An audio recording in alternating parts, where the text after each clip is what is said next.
જય શ્રી કૃષ્ણ એમ બીજું મને યાદ કરવું પડે મારે બોલવાનું મોટિવેશન બધું કરવાનું સાથે ચાલો રમણી ચાલુ છે બોલી મેં ધીરે બોલો તો જય શ્રી કૃષ્ણ મિત્રો, કેમ છો બધા? આજે આપણો વિષય છે વોટ ઇઝ અ પર્સનાલિટી. કે પર્સનાલિટી એટલે શું? ભારત દેશમાં રહો છો તો તમારી પર્સનાલિટી તમને ખબર હોવી જોઈએ કે પર્સનાલિટી એટલે શું. તો આજે એ સવાલ હું નિમિષાને પૂછવા માગું છું કે નિમિષા, પર્સનાલિટી એટલે શું? તમે કહો ને. ના, હું તને એ પૂછવા માગું, તું ભારત દેશમાં રહે છે, અહીંયા જ રહે છે, તો પર્સનાલિટી એટલે શું? મને નથી ખબર, તમે સમજાવો. તો પર્સનાલિટી એ મિત્રો કે તમારી સંસ્કાર અને સંસ્કૃતિ એ તમારી પર્સનાલિટી છે.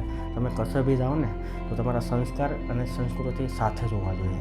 જેમ કે સ્વામી વિવેકાનંદ જ્યારે શિકાગોમાં હતા ને ત્યારે ત્યાંથી બહાર નીકળ્યો ને ત્યારે અંગ્રેજોએ તેને પૂછ્યું કે શું આ બાવા જેવા કપડાં પહેરે છે, કંઈક સૂટ બૂટ પહેરે અમારી જેમ.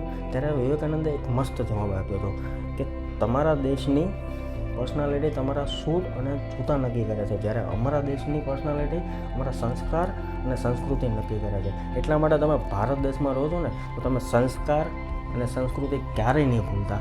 તમે વિદેશ, ભારતની ધરતી છોડીને તમે વિદેશ જાઓ છો ત્યારે અમુક લોકો અહીંની સંસ્કૃતિ સંસ્કાર ભૂલી જાય છે, બેફામ રહે છે. વિડીયો બી આવે છે ઘણા. એટલા માટે આજે કહેવું જરૂરી છે કે તમે ભારત દેશમાં જન્મ લીધો છે ને તો ભારત દેશની સંસ્કૃતિ અને સંસ્કાર ક્યારેય નહીં ભૂલતા.